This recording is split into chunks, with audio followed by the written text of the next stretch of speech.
Are we on? Can you hear me? Can you hear me? Microphone check. Lights. Cameras. This is swanky. This is lifestyle. This is culture. Welcome to the social center of everything culture. Culture Daily. Good morning once again and welcome back here after that short music break, and Amy giving you a breakdown on what's happening with trending live on the big stories across the world and in GH here as well. But before we jump into big story this morning, or much bigger story this morning, listen, I want to remind you real quickly that Betway has got great news for you. The Betway's Pick Your Prize lets you choose your preferred promotion to make a perfect sports bet every week. From payout boost to cash back. Plus, you also stand a chance to win your own prize from vouchers to electronics and the grand prize of an airline ticket. So just go to betway.com.ga to find out more. And also, there's a competition ongoing till the 31st of January 2025, where you get a once-in-a-lifetime play on the pitch experience inside the Emirates Stadium. All you have to do is just go and bet on Arsenal, because now Betway is the official betting partner for Arsenal. You don't want to miss out on that. Bet any game on Arsenal and you stand a chance of winning jerseys, memorabilia, and more. Interesting, isn't it? I've got great news from Infinix for you as well. Infinix 50i is a brand new device. It's available in all accredited Infinix stores nationwide, and all you have to do is just purchase one. It's got a 48 megapixel clear crystal camera. You don't want to miss out. Plus, fast charging, a super fast charging as well, and gets you on the go anytime. Time for you to step up your game with the Infinix 50i. Lancaster wants to remind you that, hey, listen, there is a 50% scholarship available for you for a degree program at Lancaster University, Ghana. Email them admissions@lancaster.edu.gh to find out more, or go on their website, is lancaster.edu.gh, and you get all the information you need right there. This morning we have Ami join us. Good morning, Ami. How are you doing? My excitement and the reason why I'm sounding so high-pitched this morning is because we are going to be talking about the importance of I want to break it down for make it just slightly easy for us to grasp. I don't want to sound too, because it's going to be a bit sensual this morning, if you ask me. I mean, he's a relationship coach and a sex therapist, if I can say that right.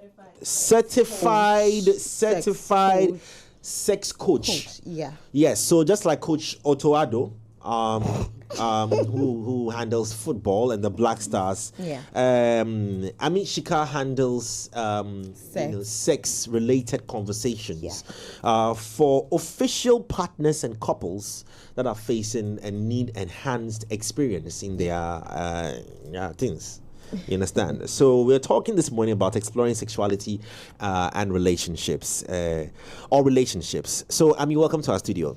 Thank you very much. We I'm do so believe happy there's... to be here. Yes, let me first do a quick introduction so you understand the background of each person in here.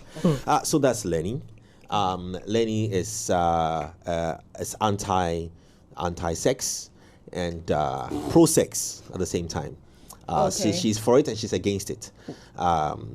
She's against wrongful sexual. Okay. Amy is for partner only. Okay. Cyril and I are for everybody. Okay. Yes. So just understand our background. What? Fiangarism, we're practicing Fiangarism. So today you've agreed. I'm just kidding. But anyway, welcome to the studio. It's going to be a very important conversation this morning, and not for us to only delve into the pleasures of the conversation, but to understand the importance of relationship dating and what's the role sex plays in there. Yeah. And that is ultimately my first question to you this morning. Okay. The importance of intimacy in a relationship for people who are supposed to be practicing it. The importance of intimacy in relationships. Yes. How important is it? Let me break it down. Sometimes you're like, you want to touch your partner, I don't want to do it, and then sometimes you want to get kinky, and then he says that, oh, no, I'm not practicing those things, and then she wants to introduce toys, and then he's like, oh, no, what kind of nonsense is this, well, you've been watching too many movies and all those things. But how important is it for us to understand each other's, desires and the importance of intimacy in a relationship? So, like, for a lot of people, sex is a very healthy and integral part of who we are, and being able to express that part of ourselves is like very important.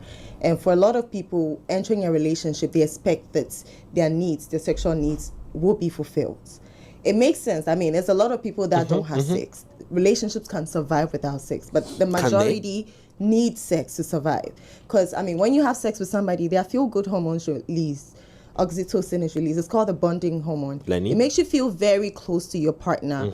So like when you're having like really good sex, like consistent good sex with somebody, emotionally you feel closer. Like, I mean, the relationship is happier and stronger. That's what I'll say. But you're mentioning kinks and then toys. When it comes to sex, right, we all have our preferences. We all should have our boundaries. We should be able to communicate all those things with our partners before we Is it easy to communicate these things to a partner without partners looking at the other folk like, what kind of funny guy are you or girl are you? It's not easy, but then the big part of relationships lately is communication. If you don't communicate and you don't make sure you're on the same page, then how are you going to do the relationship? Because then you might have different like desires that are opposing. Because what if you tell me that you want to have you want to do something with me and that thing is related to my past trauma and I can't do it?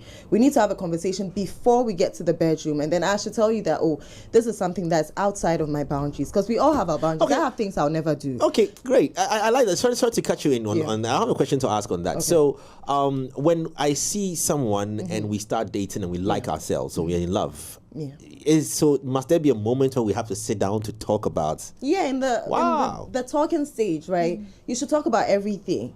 You can even talk about like the frequency. How often do you want to have sex? Like, how high is your libido? How kinky are you? Because maybe I'm a submissive and you're also a submissive. I want a partner who will be dominating me in the bedroom, and you want a partner who will be dominating you in the bedroom, and I can't like take on that role. Then we know that we're not compatible like that. Can you fix it if that problem is there, where one is dominating and one is the other way? Well, yeah, you can meet each other halfway. You can always meet each other halfway, but in the beginning stages, you need to talk about everything. Talk about your desires, your preferences, your boundaries. Because talking about your boundaries is very important, because it's a lot of things that I know for some people, and you might want it. You might be a sadist, or you might like to inflict pain on somebody. Or let's say I like pain and I want you to spank me, use belts on me, slap me, and you have something against that. Lenny, are you remembering Lenny? And that's like a no for you. And that's like a no-no for you. Yes. Me. So like that's like a no-no for you in the beginning. Maybe that's related to something from your childhood, because we talk about boundaries a lot, because when we're having sex with people, we're very vulnerable, and it's a lot of things that can be said or done. When you say vulnerable, can you break it? Sex leaves you in a vulnerable place, because emotionally you are bare, physically you are bare, like, and then your partner might say a word or do something that might trigger memories of a past bad experience. It can be abuse, from your childhood. And then when those memories come up in the moment, it halts the session for you, because now you can't enjoy it. You now be in your head, or you be uncomfortable, and it takes away from the experience. That's why like talking about boundaries earlier on is necessary, so that you avoid certain things that your partner cannot entertain during sex. Do you understand? So it's same for kinks. So if you are kinky and I'm vanilla and I'm like, nah, the kinks you are into, maybe you want to do golden shower. Maybe you want me to peg you. Like, do you understand? Maybe all those, you want like very, very kinky things that other people might be open to doing. But for me, it's a no-no. You don't have to question my no-nos. I have to tell you that, okay, golden shower is a no-no for me. I'm not doing it. I cannot peg you. I can never peg you. So that like, when it comes up, like I told you, I will never do that. You know that you can't expect that from me. Or in the beginning, if I tell you that and you know that, okay, I can't be with a partner who is not open to doing all those things that I'm into, like the kinky stuff, then you go find somebody else that will like match up. I wanna. Yeah. First, let me see the book, please. Okay. Then secondly, in the society is that where... yours? Yeah, I wrote it. Okay. I'm a writer. Okay, I would love to read it. We're going to talk about the book. I'd love to read it. Hot sex every day. Every day. Very much. So in a society where we are very conservative and reserved, especially about sex and sexuality, does outright having these conversations verbally not make it a bit transactional in its come off? And then secondly, a lot of people rely on the spontaneity of a sexual experience. Yeah. Where they feel like if I start talking about it and telling you all the things I like and don't like and blah, blah, blah, blah, blah, blah, blah. One, I might look like, whatever. And two, it might take away that spontaneous spark that most people rely on. Most people just want it to happen. They just they go, oh, I'm coming over to watch the film. Like that they know. So that's a very, very important Everybody knows, the two parties know that this is really going to end up in sex. But nobody really wants to talk about it. Have you, in dealing with partners and all that, does that, our nature, our conservative society, and the need to be sexually expressive, do they clash? Is there a challenge there? If you've been on the streets for a while, you notice that letting the spontaneity happen like that, you start having sex with somebody now, you've done it a couple of times, now you're seeing that this person is not really meeting my needs, and there are some things that we should have talked about initially that we didn't talk about, and now it's causing issues for us. That's why although those conversations are very, very uncomfortable and awkward sometimes, in the beginning it's okay to have there's a game that it's called a yes, no, maybe list. Okay. So teach us. You can do it yourself. You compile a list of any and every sexual activity you've heard of, sexual behaviors, words, anything, just hundreds. Come up with hundreds, and then what you do is you have a table, yes, no, maybe. Each person has that list, and then you distribute the activities or whatever you have on the list. Either if it goes under yes, it means that these are things that when we're together or we start being sexual, I'm open to doing with you. Maybe because I've done it before, or maybe I'm just curious about it, or I find it appealing. The no are things that are no for you. So each person puts their no's under their no, and then the maybe is it depends. Maybe when we're more comfortable with each other, we know each other well, or maybe when we've learnt all we need to know about it, exploring it safely, then those are under the maybe. So those are things that you revisit later and say, okay, are we ready to explore this? So when you work on each other's list, then you look at it and see where okay, I chose yes for this, you also chose yes for this. That means that when we start getting sexual, we can do this. I don't think it makes it transactional in any way, because in the talking stages, we all know about talking stages. When you're getting to know somebody, there are things you try to get to know about each other, and we need to be very, very realistic. We're adults. Unless you are not having sex at all, unless you believe in waiting till marriage to have sex, even with that, before you get married, you should have these conversations. Because you don't want to now wait and then, you get married and you realize that, this is something I cannot tolerate. So that's a question that I've been wanting to ask you. It's a very important question, a very, very important question. So your documentation, still on the society, the same thing. Okay. Your documentation, things like body count. Experience, past experiences, etc. So let's say I'm talking to Amy, right? And then Amy starts telling me she's really into this, that, blah, blah. The whole time I'm thinking, I'm being a guy, I'm being real. I just met a girl I like, and the girl's sexual CV is this long. Because she likes that, she likes this, she likes that. Doesn't that compromise the rest of the relationship? Because you know how men are. And you know how some girls are. If I'm a guy coming in and maybe let's say Amy's vanilla, like you said, and I'm super kink, and I'm I want to tie on the ceiling and to the ceiling fan and blah, blah. She's going to be thinking, who is this guy and what has he done? The psychology of it. Is there you should talk. I think you should talk for a while. And then, that's why the yes, no, maybe list is necessary, because you put in things other than yes doesn't mean you've done them before. Okay. Because a lot of people in Ghana here, women especially, when you meet a guy and maybe you're ready for marriage or something serious, you do not show them the kinky aspects of you until you're sure they can handle it, or you're sure they're open-minded enough to not judge you. A lot of people get into marriages and their husbands don't know anything about that side of them, because they think that when they let it out, he would think I'm not a wife material, I'm too spoiled. So people wait till they can gauge that you can handle that conversation. Isn't that worse? Wondering where your wife learned that. Yeah. You see, that's what you see. We shouldn't judge people just because they are kinky, or because they've done a lot, or because maybe you think her body count is high. I feel like that's so irrelevant. What matters is her sexual health. How, like, have you gone to do tests to make sure that, like, everybody everybody's safe is and everybody's STI good? free, or if they have STIs, they are It's getting under control, treated for it? Like, I think that's more important than the numbers, because people lie all the time. As a I coach, could tell you I've only slept psychology. with one One person, and person, then yeah. you get But I mean, I understand. I agree with you 100%. But the psychology of relationships is inevitable.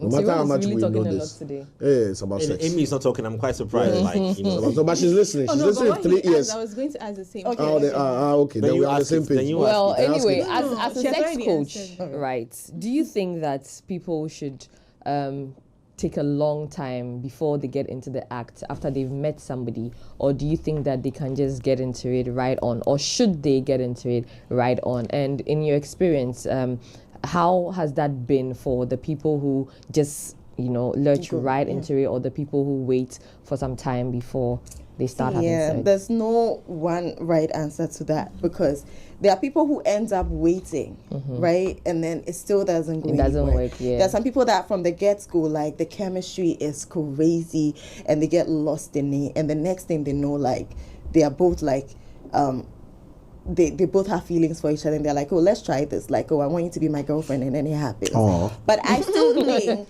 so that one day, whether you do it, like, because there are right, people tell you there are right ways to go about it. You can wait 3 months. But what if you waited the 3 months, the sex happens, and then you lose interest You don't in like each it. other? Because some people lose interest after sex, right? Maybe after the sex happens, maybe you got the ick, and then now you are no longer interested. That 3 months you invested.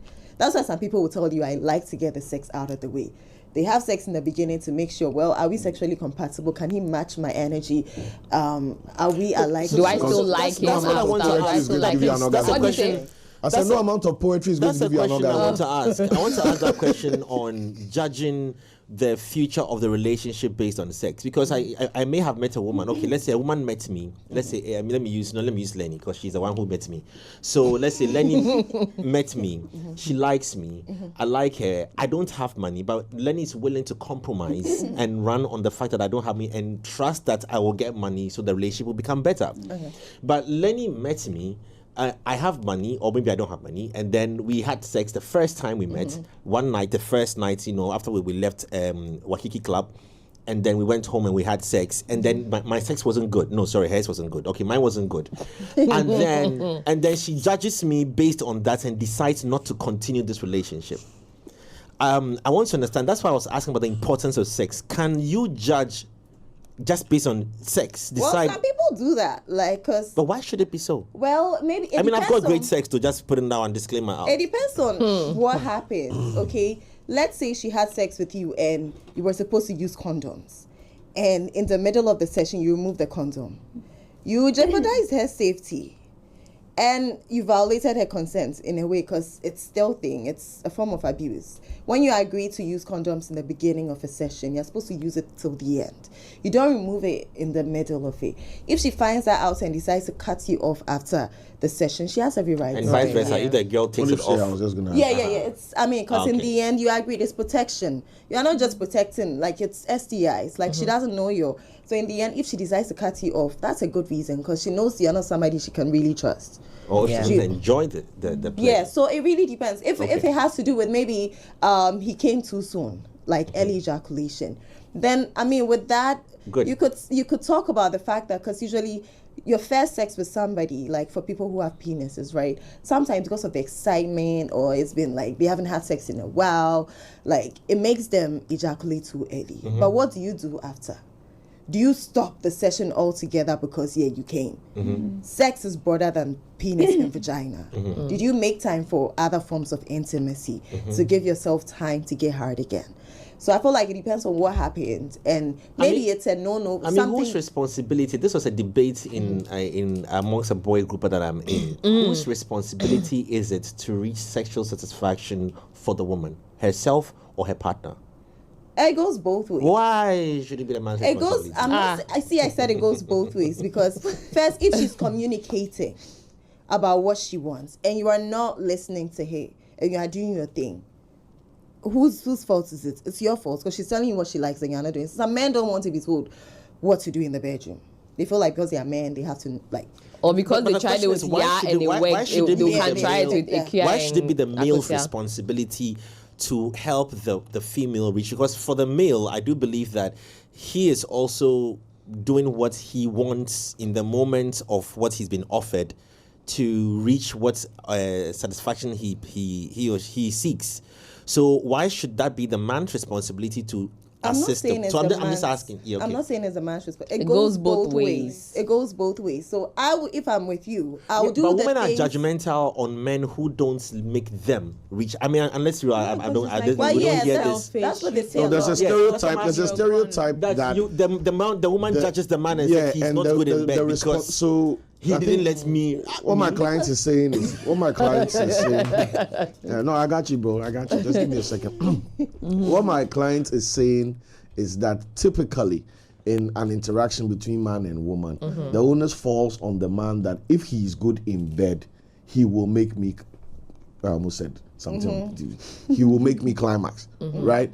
That is I don't know whether it's a misconception or assumption, but that's what everybody is met with in the world. What he's trying to ask is that does the woman have an active role in getting herself there as part of the experience? And is this information out there, not for the three of you who are nodding? So we need to actually shift that, okay? Because it's both of our responsibilities. Because boys say bread, you understand me? It's both of our responsibilities. As a woman, do you know your body well enough? I was just going to say that. Do you know what like your sensitive spots are? Do you know how you need to be touched? How does she know that? Masturbate. It's called self-exploration. When you masturbate, you touch yourself, you explore your body with your fingers, with toys. You get to learn what it takes for you to get an orgasm. I'm from a Christian home. You give yourself that experience. What about all that? What about from a Christian where do you home? draw the line? I'm from a Christian home. I know that I'm not supposed to. But why you are from a Christian home, but you're having sex before marriage? No. For someone who is not doing that before marriage, I'm saying for someone who is not doing that before marriage, how do I get to know myself? Okay, before you get married, then with that, I mean, you don't believe in masturbation, so before you marry, right? So no masturbation. I'm talking for like, I don't want to be the one. Like I'm talking for someone. Because there are lots of people out there who believe that Amy's lawyer, you will have to till I get married. How does that person and that person who has decided to wait till they get married is definitely not going to? They are not among. So then, those how people are does not that among person this get to know conversation. themselves? No, but there's also some people. No, but there are also some people. Okay, sorry, one at a time, so she can. There are also some people who have decided to wait until they marry because they don't want the penetrative sex but they will still masturbate. Yes, that as well. I mean, it depends on your beliefs, because the thing with sex is that if your belief is against it, don't do it at all. So if your belief is against masturbation and you're gonna feel guilty and shame after doing it, I'm not gonna tell you to do it. But if you are not ready for that, those beliefs do not work for you like that, then it's okay to explore your body that way, because then you can learn what works to make you have an orgasm. And there's something that, like, if you're able to bring yourself to that point, it's easier for somebody else to take you there, because you've established that response in your body. It's a science. Like when you get, because when you've not experienced an orgasm before and you're with a partner, right, it's a lot, we easily get in our heads.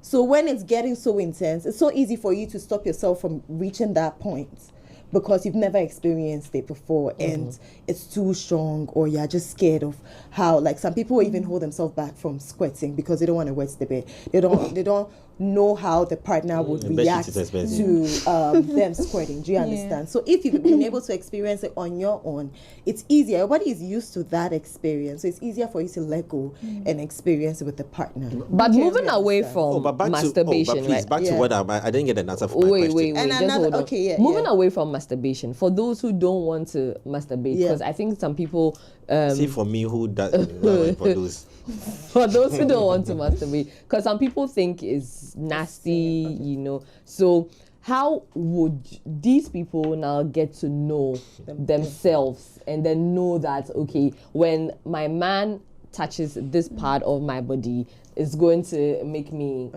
come and, all of that. Okay, so for people like that, read wide, okay? Do your research, because there's a lot of books, there's a lot of, like, research papers done on, like, various sex-related topics, just so you know what parts of the human body or parts of the woman body are sensitive. So that, like, with the partner, then because you can't do it alone, you make it a shared thing with your partner. Start like you are both new to sex altogether. There's a thing we call the body mapping exercise. Both of you take body mapping exercise. I even talk about it, remember. So both of you take time to learn each other's body and how very important. Each part of each other's bodies respond to various forms of stimulation, because you couldn't learn it on your own. So it's like this applies to anybody, like a new partner you have, like each part of your body, from your scalp to the soles of your feet. You experiment with various ways to stimulate. Like you can use your fingers, you can use feather ticklers, your tongue, your lips, so that like you work with maybe words or fingers. So that like, I mean, maybe you can use blindfolds. I like blindfolds because sensory inhibition. When you shut one sense down, the other senses are very heightened. Yeah. So when you use blindfolds, your skin might respond better to touch. So let's say you and your partner. So one partner uses the blindfolds and lies face down, and then the other partner starts with the scalp. Maybe use your fingers in it. If it feels nice, if it doesn't feel, you just like have words, maybe numbers. Just like you work with each part of the body and see, okay, how each part responds to touch, and see, okay, I think this part is very, very sensitive. I think this one is not as sensitive. Do you understand? Yeah. Does it make sense? Yeah. So that's something we can do with our new partner, even if you're waiting till marriage. Like, I mean, maybe your first night you devoted to the body mapping. I'm only hearing body mapping for the first time, but it makes a lot of sense. You didn't know? No, Jay. Okay, all right, great. I'm glad you know now. And I think the no, maybe list is very, very important. Very, very, very important. I honestly, I think it's something that a lot of couples should practice. But back to my debate on, because it's high time that somebody spoke out, a man or a male spoke out on the pressure that women put on men to help them achieve that satisfaction. That's one. And then that stigmatization that a woman can put on a man to make him feel less of himself, because ego is a big deal for us.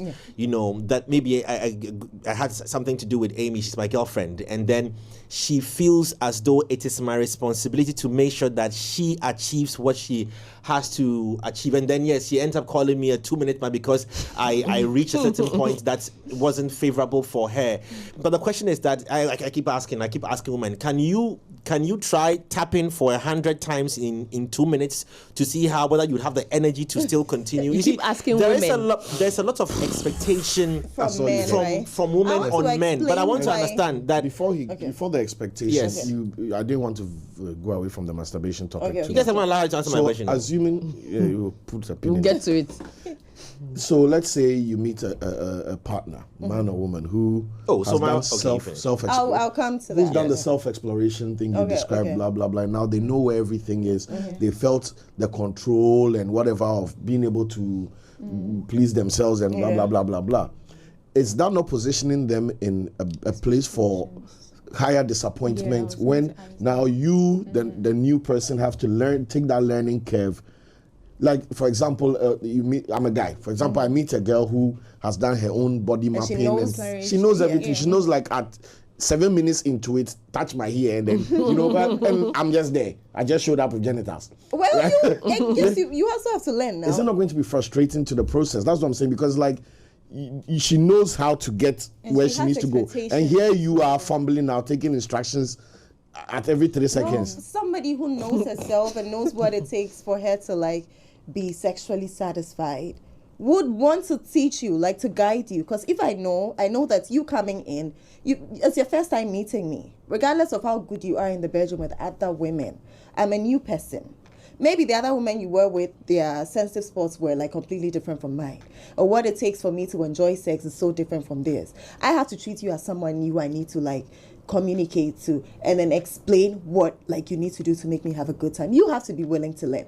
Even if you weren't, like, a novice, like, you knew everything already, you still have to come in, like, willing to learn, because we are all not the same. Do you understand? So I need to have patience too, because I know that, because we have to have a conversation. I should know that, you don't know a lot about sex. And if I really, really like you, I'll be willing to teach you. It's only when you're not listening to me and you keep doing the wrong things that I would get frustrated. And then it'll be like, why am I wasting my time anyway? Let me find a man who knows. I wouldn't do that, but I feel like the ex has gone through 4 years of training. Why am I now suffering? I feel like the main thing is like you being willing to learn and being open to explore things with the partner. Because me personally, where I am right now, I know a lot about my body, you know. I need somebody that would listen to me, right? Do you understand? Because if you listen to me, that means I can teach you how to please me. Yeah. And that's the best way to navigate it. Okay, so let's go to that. Yes. I feel like a lot of women expect men to be to be the ones like who know everything and who lead the way, because their introduction to sex is men that want it more. It's men that are always asking for sex. Do you understand? That's another debate, but we'll come to that. A lot of times, it's men like pester women for sex a lot of times. So maybe like her introduction, like her past experiences, it was the man that always wanted it. Some women don't even know that the female orgasm, like women should experience it. They feel like they have sex for men. When women are getting married here, I don't know whether it's still happening. They'll tell you that when it's time, open your legs and let him do his thing. Do you understand? So it's more about the man's pleasure. Good. Do you get it? Ami, hold on right there. Yeah. You're talking to another sex, less of a coach. I'm not a coach. But you have He's a player. I just Striker, less of a coach. I spent 4 years in developing a story that had a lot of intimacy. But for that to happen, I had to talk to people to understand their mindset when it comes to a certain issue on, for just pardon me to say this, on rape. Okay. To understand a lot of things about it. Now, in this quest, I learned certain things that for a very long time, just based on what you're saying, for example, for a very long time, people have felt that it is the man who gets the most pleasure from sex. Yeah. But somebody once said that very soon female prostitutes should start paying men for helping them, because it's a win-win. I came to you, I had satisfaction, you probably gain something from it, I am the one who takes cash to give you. We should start collecting the funds back. It was just a joke on the side, but I mean, that was just this thing. But till both people understand that the pleasure is 50-50. Yeah, it's mutual. Yes, it's mutual. You're also getting, I'm also getting. That's mind perception that people carry, that the man has a lot more work to do. I am coming to you for sex. I'm coming to you with a mindset of how I want it. Open your legs. That is how I want it. That is how. So now you're using my body to masturbate. No, I'm just saying that. So for me to gain access for penetration, you have to open your legs. You can't do that with your legs closed. So you have to. So that in itself, you must do something before I can get there. If you close your legs, then how can we both have sex? You get me? So if you say that you must open your legs, of course, you must open your legs before I can get access to the place. Now, when I get to the place and I'm being intimate, at that point in time, it's a battle of emotions. At that point in time, I'm doing what I'm supposed to be doing as a man, in and out, to get what will satisfy me. But the woman is also getting pleasure from my activity. No. Why is the woman not getting pleasure from my activity? Because, women require a lot more. See, the orgasm gap is so wide. Women are faking orgasms day in, day out. I'm sure right now somebody is faking an orgasm right now. The table. Why? Yeah, because we require, you see, do you guys know about foreplay? Yes. You know about the clitoris. Yes. Is the clitoris stimulated when the penis is inside the vagina? No. So we require a lot more than penis and vagina to have orgasms. You need to make sure she's mentally aroused. So why then women rushing? Make sure that they knew all these things? How do you mean women are rushing? We'll not collect this treble legs. Because a lot of men just So back to my first place. Yes. There's the misconception of if I talk. That's your mic. I said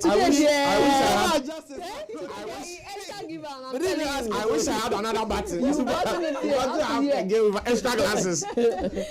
So what I'm saying is, what about the reality of it? A lot of what you are saying is great, right? And I agree 100%. Okay. But the reality of it is she's shy. She doesn't want to come across as sexual, conversation-wise, vibe-wise, even in action. Even in action. There's a lot of issues going on. How is that stopping you from doing foreplay? No, I'm not saying it's stopping you from doing foreplay. I'm saying the exploration that you keep saying it needs to be both parties giving not 50-50 but 100-100. The balance of it most times is the guys, like you said, that the guys are the ones asking for sex. The guys are not shy. The women have ego issues to ask for sex. Yes, they don't want 90% of the time when a guy says, "Hey, hi, can I have your number?" It is assumed that the guy wants sex. Of course. You see, you said of course. No problem. Yeah, but if you don't take your number, you just not asking for the sex. So we are being proactive. You've just reaffirmed my point. So from the hi, I'm Cyril. Oh, my name is Amy. Oh, do you mind if I have your number? And you are thinking this guy wants sex. You've already put the premise on that you don't want sex.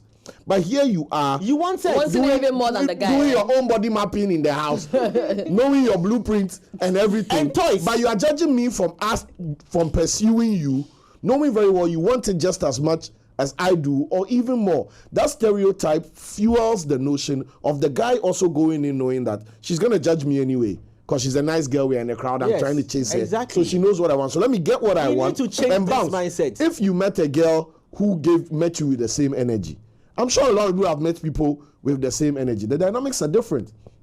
But the general dynamic. I'm scared away when the girl like makes the move first. Yeah. Oh, they'll be meeting the wrong. Please, Ibo, But when do you hang out? and Jay, please. Please. So we are married though. Oh, We are married. Yes. Oh, Charlie, greet my people from here. The orgasm. I'm proud of you. Oh, You are married on the other We're questions. still continuing that. Yeah. So foreplay is a big thing, but a lot of men, all they want to do is penetrate. They do foreplay for a little, they kiss you for a while, play with your nipples for a while, and they're straight to like wanting to penetrate. would you also say that it's because some of these men are selfish? No, Would that be the reason? That's why I said some of these men, because they are too focused on themselves and their pleasure and not the woman. One reason I'll say is ignorance. Maybe they just don't know what that's. Women require a lot more before penetration to enjoy sex. Also because some are selfish too, because you're having sex with somebody, don't you care about their pleasure? Why are you thinking about just you? Some too are just misinformed. They think that my body is there. Papa is all it takes. They think that lasting long is all it takes. They think that having the strongest erection is all it takes. But I mean, when it's us like feeling like ready, but I mean, as being lubricated, the vagina relaxing. I beg to ask this. I beg to chip in on this. We presented two bodies, a female body and a male body. I have found things on your body that will pleasure me. Why don't you find things on my body that will pleasure you too? Because the thing is that the assumption is that women think that a naked woman is supposed to easily arouse a man, and that is wrong. Yeah. But you guys are usually hard and you get But we are Listen, a man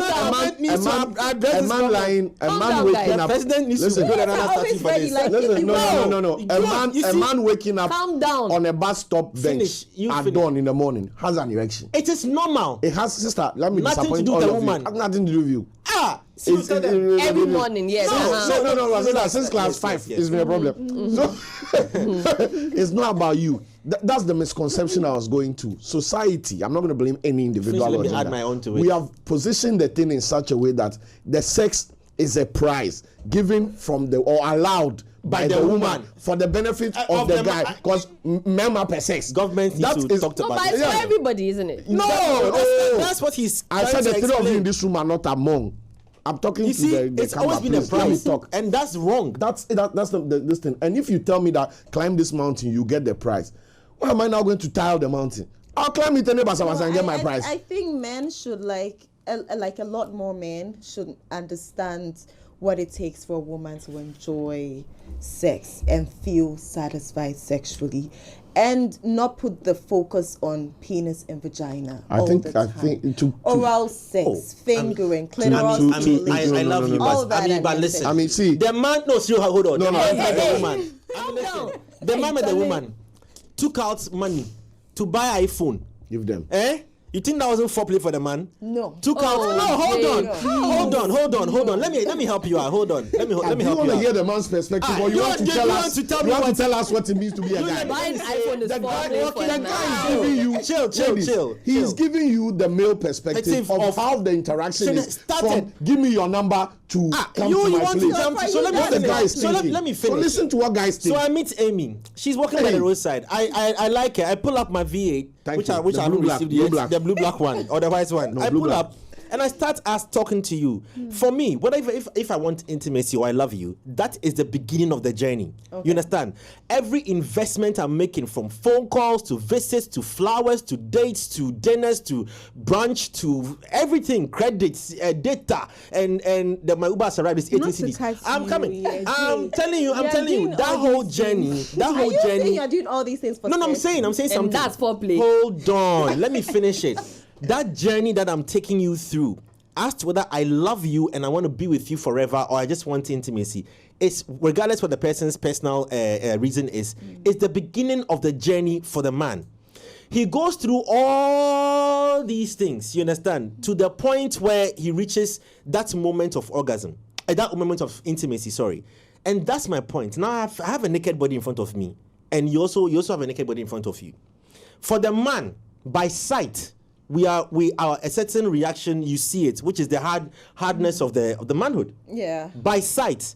Okay, even in that, there are some men who don't just easily just wake up and there's there. No, you, the woman, have to do something to the man. But a lot of the times you find out that because that's not an unspoken of conversation, women think that because I'm naked, I'm supposed to turn you on. No, who said that in everything?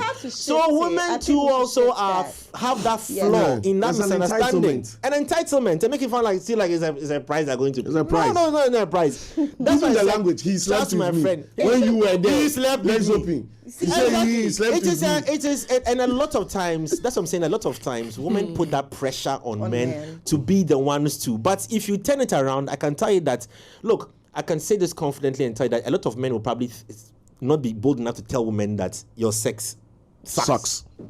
Because we are thinking of how you feel. You see, so that pressure that women come and put on the man and let the man feel like it is the man's responsibility and the man's fault, and the man doesn't know me and my body and my body. Which body are you talking about? That's why you have to communicate. That's why you need to communicate and also know yourself. But are women willing to hear that communication? What Jay Foley is saying is that the entitlement between the two genders is not on the side of the men. Men are not entitled to sex in any thinking. Men always see sex, or it's positioned for men to think of sex as a privilege, as a reward. That's what he's saying. Men don't go into a relationship thinking, man, I bet she can't wait to sleep with me. It's never crossed the man's mind, because as a guy, men who also say you are not giving me this, you're not giving me sex because you're the ones who make it look like that. You're not hearing me.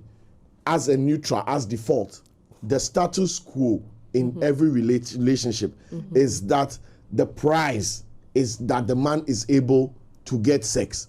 That is the status quo. That's the unwritten whatever it is. And what Chairman here is saying is that in that entitlement of being the prize, sitting down, waiting for this guy to work his way with the iPhone and the countless Uber Eats. No. I'm building it up. Yeah. The reason why men view that courting as part of the process and are unable to detach it is because you've also positioned yourself on a pedestal where you are not coming to meet halfway. You are there as the prize. Do you get what I'm saying? We should view each other as the prize. Yes. If you are my ideal partner, I should work. You there because of this book, you are not among us. It goes both ways. Like you have the answers. The answers are here, so you are not among. Let me choose an expert. It's not among. I don't know. Okay, hold on. Yeah, but we know your history. Hold on, guys, please. Sorry. Yeah, you were saying. So I think we need to move to a point where we all view sex and like sexual satisfaction as a shared responsibility. Thank you. Because I need to do things that I know will please you, or that I need to find out what works for you. Same way you need to find out what works for me. That's why the communication early on is necessary. That's what I mean. Our first encounter with our new partners, we take it as a learning experience. Like, okay, what are the parts? Or even if you don't tell me, like, okay, let me do this. Does this feel nice? Or let me kiss this place. Does it feel nice? Let me let me do this. Let me do that. Like, we both do various things to see what feels nice. We shouldn't just rush to put the penis inside the vagina. That's what, like, in the end, that's where the big issue is. So yeah, so if we're able to, like, I mean, use our first few experiences with, like, first few encounters. I mean, it happens that your first time, a lot of times your first time with people is spontaneous. Like, maybe after a date, you were both, like, into it, and then it happened. But if that happens, at least the next time, the feedback is necessary. Like, did you enjoy that experience with him? What could he have done differently to make you feel nice, or to make the experience better? Or what could she have done differently? When you sit down and have the conversation, and you see how to have a better, like, sex life with your person. Right. What are your thoughts on learning and unlearning? Because sometimes what you find people say is that probably the person likes this particular position, and so they just assume that their next partner will also like that position because their previous partner liked the position, and then you find them forcing it down on you. You have to be able to do that because maybe this is what makes me reach my climax and all of that. But also they don't understand that not one thing that applies to A applies to B. You know, like, it's not even just men only, women too, like, everybody. When we meet a new partner, we need to treat them as someone new. We need to learn. We do, like, throw everything you've learned from the past. If it happens that the things you know before, like works for them, great. But then you need to be ready for the fact that maybe the things that your previous partners liked, this new partner might hate them altogether. Maybe your previous partner loved for you to, like, maybe suck her nipples, and this new partner, her nipples are like a no-go area for her.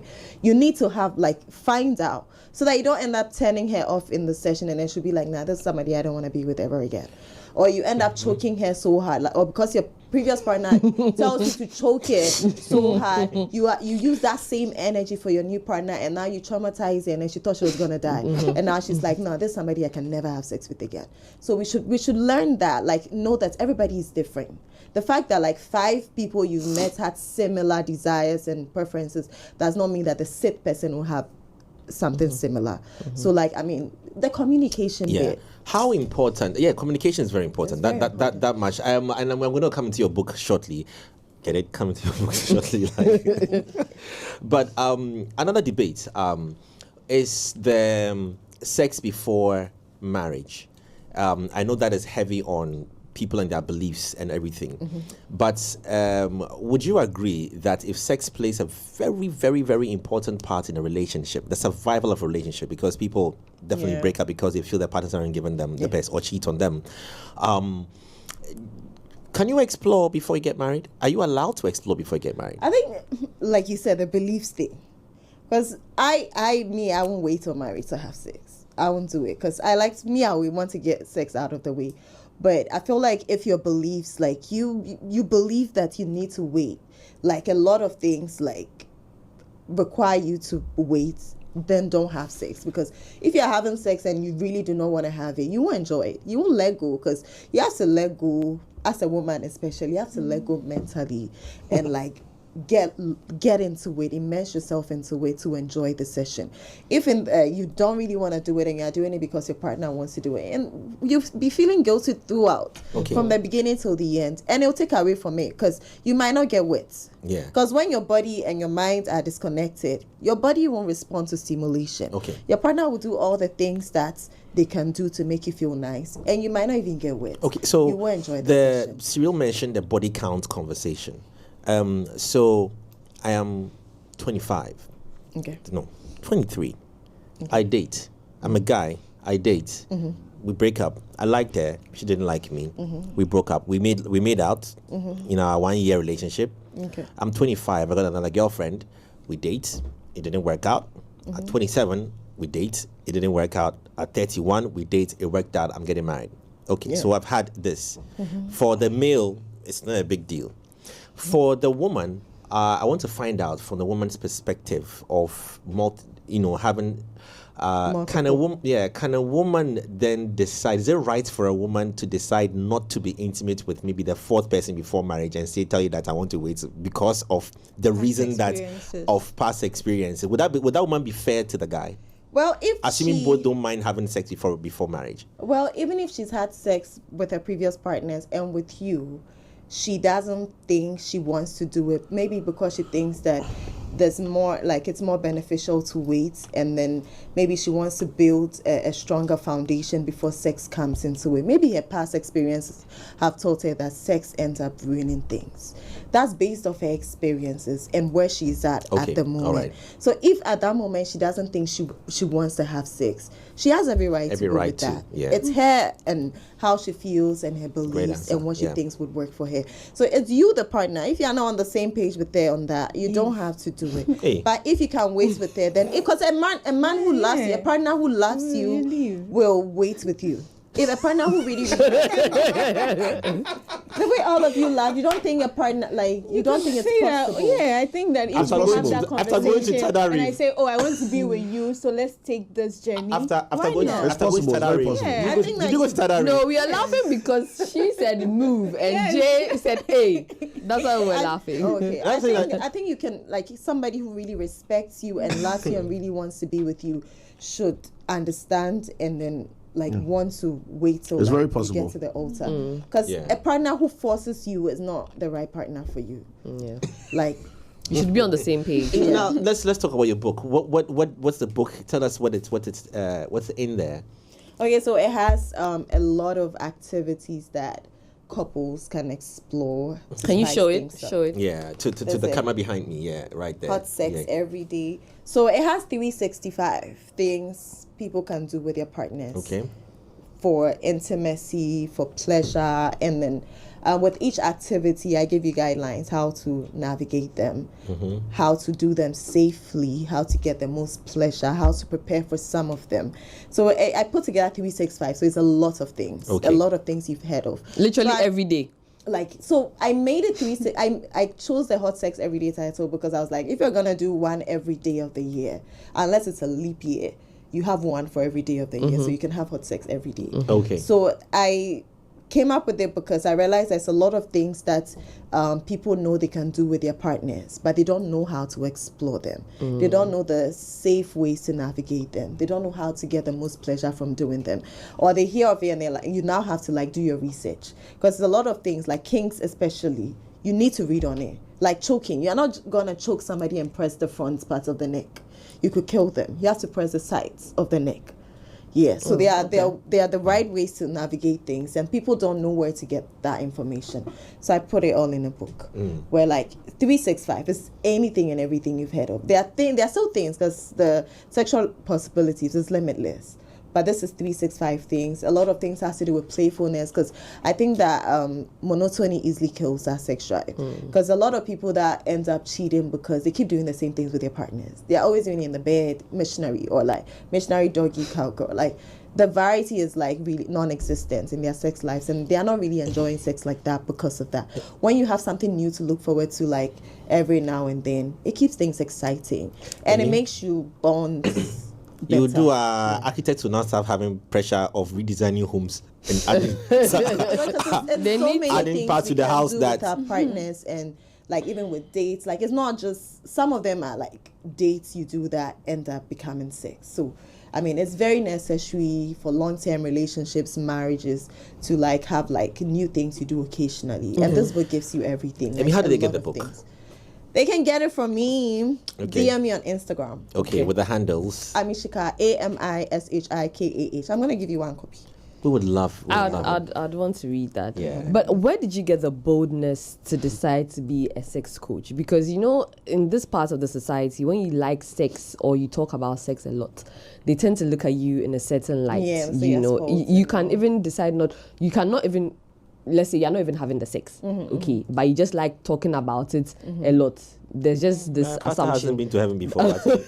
There's just this assumption that you are a sports have to wrap up, though. child, right? So where was that that boldness come from? The guts to also now fully pursue it and then now become a certified coach. Okay, so it started from uni. I was PPAG, Planned Parenthood Association of Ghana. Okay. They had a club.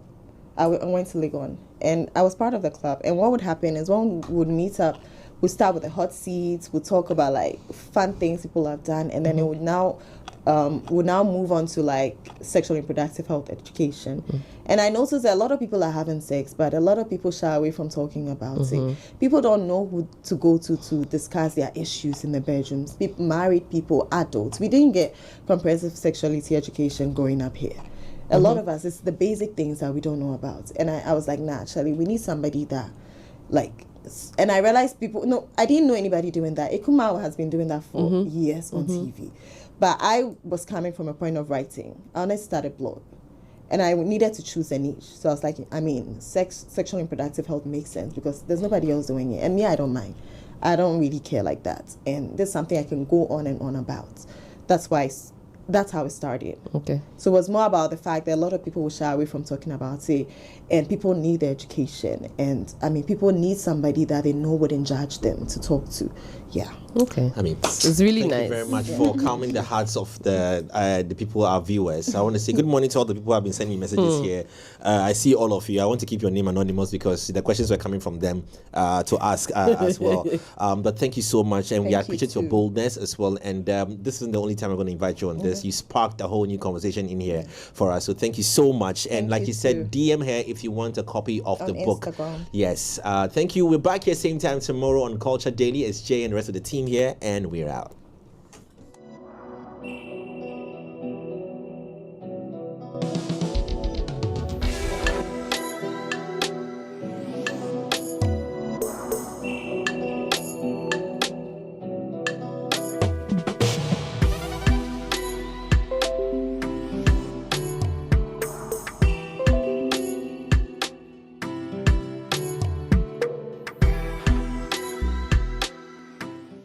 Culture Daily was brought to you by Telecel.